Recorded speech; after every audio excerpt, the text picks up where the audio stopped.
My name's Emmanuel Lovejoy, aka Hoaxer, and I'm the coach of G1 Halo. I think my approach with coaching, as far as when it comes to putting a team in position to win, I'm very focused on things like where the enemy's numbers are at a given time, or when a proper time for a teammate is to challenge or back down from a particular fight to keep them alive. Like, I'm very focused on those type of moments. The way that a coach comes into play with those things in Halo Infinite is super huge, because there's so much going on in games where players are focused on just calling out. As a coach, that's your opportunity to start keeping track of items on the map, aka the sandbox, that a coach should be keen on keeping track of, and can be the difference maker between you either winning and losing. Being able to focus on small things when it comes to, maybe it's a certain play that we want the guys to focus on going into a certain week, or a behavior that we did well in a previous week's scrims or tournament. I get to sit down with Eli and say, hey man, like, I think that the guys did this really well. Let's conceptualize this and put this into our film review. That's something that you can't really do at a high level unless you have an analyst or someone like Eli to bounce ideas off of and really just hone in on a certain concept. So what got me started on my Halo journey is very similar to my brother's, and it was GoldenEye 64. That was the first game, besides games like Duke Nukem and Doom, that first person shooters wise, that it just woke us. It just woke us up to like a different aspect of our competitive nature. It was just significant. One of our good, family friends, we'd go over his house all the time, and he had Halo. And I just remember hearing, the main menu, and I was just like, man, what is this game? Like, it's just, you hear the monks, doing their hum. And then we just started playing the campaign, and we could play multiplayer, and we never knew that, you could play against other people on their own Xboxes in the same game at the same time in real time. And I was just like, man, this is crazy. And then we found out there were tournaments. Like, there was this local tournament in our small city in Douglasville, Georgia. Some of the best teams in the nation just randomly came. They knew about it. And it was just this huge culture shock to me. I was like, I never knew this was a thing. And at the time, my brother and I, we thought we were hot shit because we could beat any of our locals and our local friends. And, so we go into the tournament, with two of our best friends at the time, one of them being the guy who introduced us first ever to the game. And, we just got dominated. Like, we just, it was just like, wow.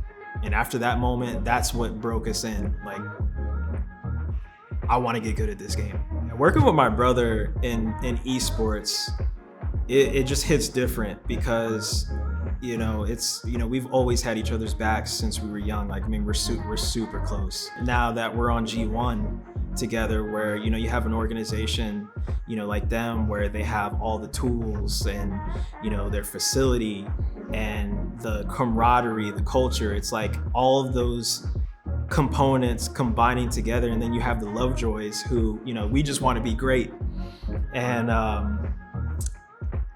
it just makes something special. The Covenant Carbine is my favorite weapon of all time. I would say in Halo Infinite, I guess I would have to say the BR. They probably got some more weapons coming out, and that might change, but for now it's definitely the BR. My least favorite weapon in Halo Infinite, the plasma pistol, man. That thing is so abusive to the point where it's just hard. That thing's got range to it when it's fully charged, and then that up close, it's very difficult to miss with it. And then you just whip out your BR and it's over. My favorite Halo map of all time, this one's easy. It's gotta be Midship. That's my favorite one of all time. Second favorite is Narrows from Halo 3, but Midship from Halo 2, classic. It's the all-purpose arena game map. You can play just about anything on it and it's gonna work. The pro player that's always been my favorite to watch is Nated.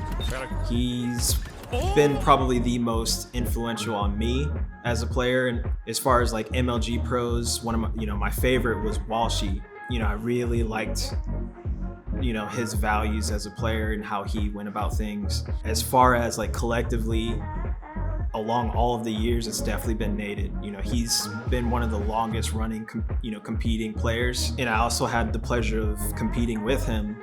And I just learned so much, from him. My favorite video game of all time is, it's undisputed, not even close. It's definitely Mass Effect. And then I say Mass Effect as a trilogy. Mass Effects 1, 2, and 3 all together is my favorite video game of all time. I absolutely love that series. It's such a fantastic game. The conclusion of Worlds last year with Cloud9, we placed second at Worlds, and it wasn't obviously what we wanted.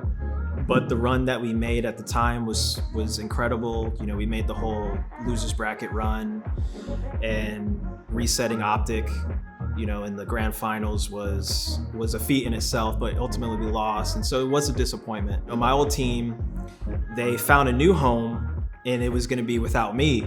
So I was like, of course I took that personally. But at the end of the day, I know it's business, and the players, they have to secure their positions elsewhere or wherever they go. And when it comes to a coach, you got to be your own agency at the end of the day. So that led me to kind of reach out. Kenny, we had already had a good relationship. I got to see throughout that, the competitive season of last year, how he was doing things with his team and really, taking care of those guys. One of the players I really wanted to coach was Suspector.